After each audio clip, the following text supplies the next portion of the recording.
Hello students, this is Pushpa Tutorials and today I will explain you poem 3rd Keeping Quiet, which is written by Pablo Neruda. So, shall we start? Now we will count to 12 and we will all keep still. Pablo Neruda कहते हैं कि हम 12 तक count करेंगे. यहाँ 12 word जो है वो इंडिकेट करता है 12 मंथ्स इन अ ईयर और 12 आवर्स इन अ क्लॉक. वो कहते हैं कि हम 12 तक गिनेंगे and we will all keep still और हम सब स्थिर हो जाएंगे. For once on the face of the earth, इस पृथ्वी के धरातल पर हम सब एक बार क्या हो जाएंगे, स्थिर हो जाएंगे. Let's not speak in any language, और आओ हम किसी भी भाषा में बात न करें. Let's stop for a second, और हम एक सेकेंड के लिए रुक जाएं. And not move our arms so much, और हम अपने आर्म्स को भी हिलाएं नहीं. यहाँ पोएट कहते हैं let's not speak in any language. इसका अर्थ है कि हम किसी भी प्रकार का कोई डिस्प्यूट न करें, कोई झगड़ा न करें. और हम क्यों क्वाइट हो जाएं? ताकि हम अपने प्रॉब्लम्स का सॉल्यूशन ढूंढ सकें. जब हम शांत और स्थिर होंगे तो हम कई सारे अपने झगड़े हमारे नहीं होंगे, हम अपने बुरे व्यवहार को भी ठीक कर पाएंगे और फिजिकल और मेंटल रेस्ट होगा. नेक्स्ट है, it would be an exotic moment without rush, without engines. We would all be together in a sudden strangeness. It would be an exotic moment. ये क्षण जो होगा बहुत ही अनूठा और मनमोहक होगा. विदाउट रश, जहाँ पे किसी भी प्रकार की कोई भीड़ भाड़ नहीं है, कोई जल्दबाजी नहीं है, कोई रेल पेल नहीं है. विदाउट engine, बिना इंजन के. यहाँ पर बिना इंजन से आशय है कि हम किसी भी प्रकार की मशीन का प्रयोग नहीं करेंगे और जिससे कि कोई पॉल्यूशन एटमॉस्फेयर का बढ़ता हो.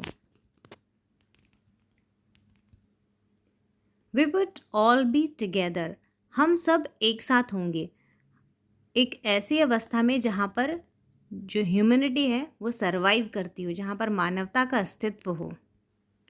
और एक ऐसा क्षण होगा जहाँ मानवता मजबूत होती हो. Next stanza, fisherman in the cold sea would not harm whales. जो फिशरमैन है वो किसी भी प्रकार से किसी भी वेल को या समुद्री जीव जंतुओं को हानि नहीं पहुंचाएंगे. और इस प्रकार से जो डिस्ट्रक्टिव नेचर ह्यूमन का हो गया है वो भी स्टॉप होगा. And the man gathering salt would look at his hurt hands. और वे लोग जो नमक इकट्ठा करने का काम करते हैं उन्हें समय मिलेगा अपने वुंड्स, अपने घावों को भरने का. यहाँ पर नेचर के घावों के भरने की बात भी हो रही है और ह्यूमन बीइंग के घावों के भरने की बात भी हो रही है. In the next stanza the poet says, those who prepare green wars, wars with gas, wars with fire, victor with no survivors, would put on clean clothes and walk about their brothers and the shed doing nothing.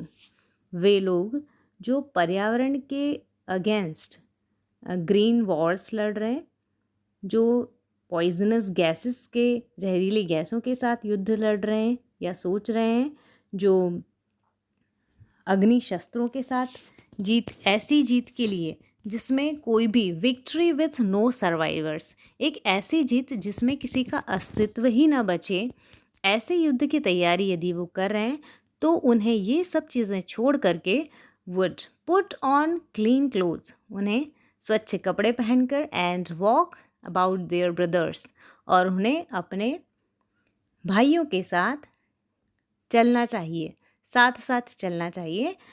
Walk about with their brothers in the shade, वृक्षों की छाया में. Doing nothing, और कुछ भी नहीं करना चाहिए बल्कि उन्हें इस अच्छे क्षण का आनंद लेना चाहिए।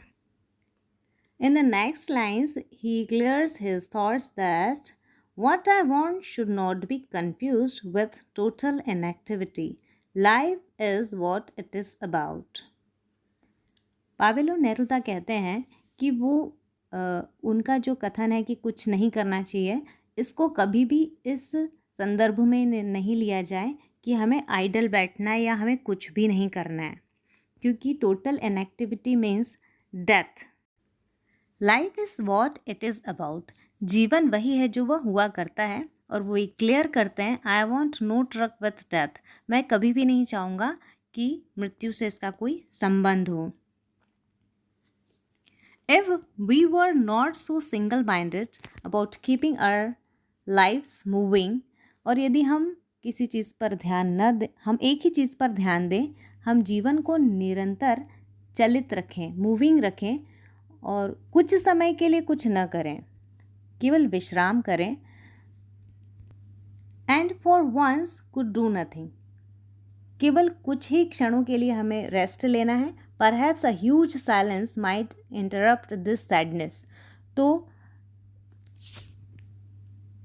ये ह्यूज साइलेंस, जो एक लंबी साइलेंस है, चुप्पी है, वो इस उदासी को छोड़ सकेगी। हम उस क्षण जबकि हम कुछ नहीं कर रहे होंगे,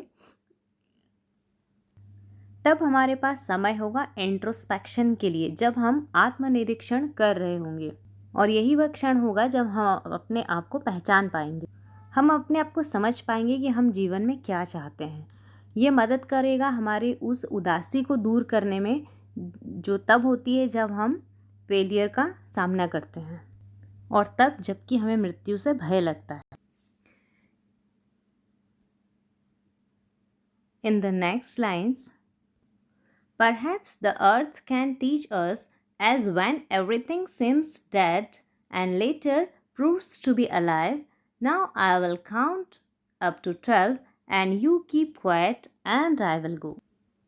इन लाइन्स में पोएट ये फील करते हैं, महसूस करते हैं, जो पृथ्वी है, अर्थ है, वो हमें गाइड करती है कि प्रोसेस क्या होती है जब हम शांत और स्थिर रहते हैं। ये पृथ्वी ही हमें ज्ञान देती है, शिक्षा देती है, ये सिखाती है कि पृथ्वी पर जीवन कभी भी पूरी तरह समाप्त नहीं होता है।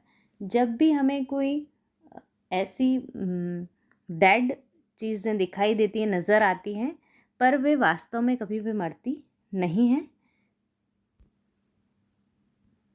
यहाँ पे एक एग्जाम्पल देना चाहेंगे हम, जैसे एक बीज वो दिखता है एक डेड, जिसमें कोई जीवन नहीं हो, पर जब वो इधर उधर रहता है, जब बोया जाता है, तो कभी ना कभी वो अपना स्वरूप दिखाता है, और वो ये प्रूव करता है कि वो एक फलदार वृक्ष बन सकता है। लास्ट की लाइंस में उन्होंने यही प्रूव करने की कोशिश की है कि शांत, चुप या स्थिर रहने का अर्थ डेड नहीं होता है, और वो यही चाहते हैं कि हम शांति बनाए रखें जब हम 12 तक काउंट कर रहे हैं, और वे चले जाते हैं।